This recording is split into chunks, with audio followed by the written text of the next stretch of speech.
Il s'appelait Mathieu Lenoir. 32 ans, mécanicien dans un petit garage du centre-ville, passionné de moteur et de liberté. Ses mains étaient tachées d'huile, mais son regard, lui, restait clair. Celui de ceux qui rêvent encore, même quand la vie les écrase un peu. Un matin de printemps, une voiture noire s'arrêta devant son atelier. Une berline présidentielle, brillante, impeccable. Et quand la vitre se baissa, il crut rêver. C'était Clara Beaumont, la première dame. Elle était là, dans un simple tailleur crème, les cheveux tirés, l'allure élégante mais lasse. Son chauffeur expliqua que le moteur faisait un bruit étrange. Mathieu hocha la tête, prit les clés, et fit signe qu'il s'en occuperait personnellement. Clara attendit à l'intérieur, près du vieux poêle à bois qui chauffait le garage. Il lui offrit un café, comme à n'importe quel client, mais sans la regarder trop longtemps. « Vous n'êtes pas obligé de me traiter comme une reine », dit-elle avec un sourire. « Je ne traite personne comme une reine », répondit-il. « Juste comme des gens. » Elle rit. C'était la première fois, peut-être depuis longtemps, qu'on lui parlait sans crainte ni calcul. Les semaines passèrent, et par un curieux hasard, la voiture de Clara sembla tomber souvent en panne. Toujours des broutilles, des câbles mal fixés, des batteries capricieuses. Toujours la même excuse pour venir. Mathieu s'en doutait un peu, mais il n'osait rien dire. Et chaque fois qu'elle entrait dans le garage, il sentait son cœur battre plus fort. Un jour, elle vint seule.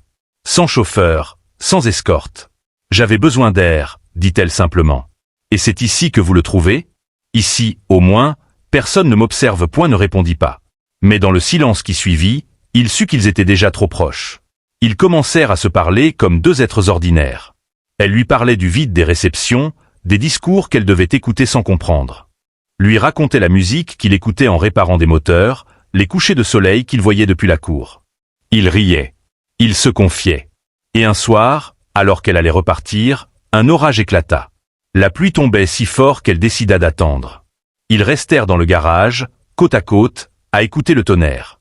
Une ampoule oscillait au plafond, projetant des ombres sur leur visage. « Vous savez, dit-elle, il y a des gens qu'on rencontre trop tard. » Mathieu la regarda longtemps. « Ou peut-être juste au mauvais endroit, répondit-il. » Leurs regards se croisèrent.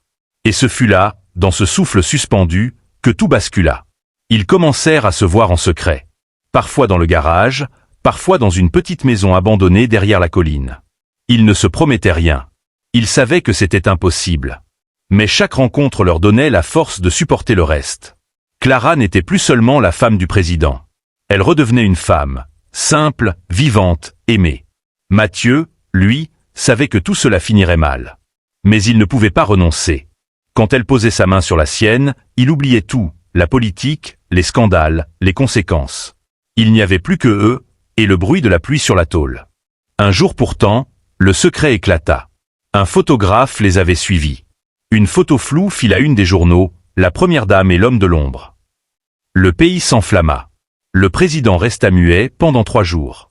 Puis, un matin, 2 hommes en costume vinrent au garage. Mathieu comprit sans qu'on lui parle.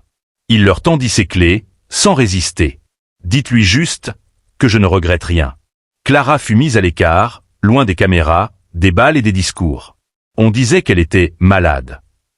Mais personne ne parlait de son cœur. Dans une lettre qu'elle réussit à faire passer par un vieil ami, elle écrivit simplement « Je t'ai aimé dans le seul endroit où je pouvais respirer. Si c'était à refaire, je choisirais encore la poussière de ton garage plutôt que l'or de ses palais. » Mathieu ne la revit jamais.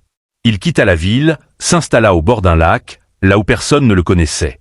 Il rouvrit un petit atelier, seul, avec un chien et une vieille radio. Chaque soir, il regardait le ciel tomber sur l'eau et se disait que, quelque part, quelqu'un regardait peut-être le même crépuscule. Des années plus tard, on annonça la mort du président. Clara réapparut brièvement, silhouette discrète, vêtue de noir. Une photo circula dans les journaux. Elle souriait, mais ses yeux semblaient ailleurs. Mathieu découpa l'article, le glissa dans un tiroir, et reprit son travail. Il ne versa pas de larmes.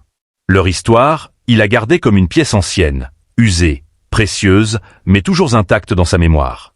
Une nuit d'été, alors qu'il refermait son atelier, il aperçut une voiture arrêtée au bord du chemin. Une femme en sortit, vêtue simplement, les cheveux gris argentés.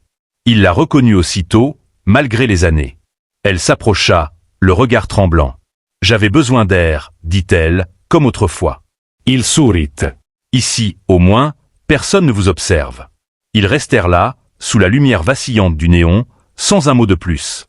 Deux âmes qui se retrouvent, non pour recommencer, mais pour se dire adieu autrement. Quand elle repartit, elle laissa sur l'établi un petit pendentif en forme de clé anglaise. Gravé dessus. « Merci de m'avoir appris à aimer sans honte. » Cette nuit-là, Mathieu ne dormit pas.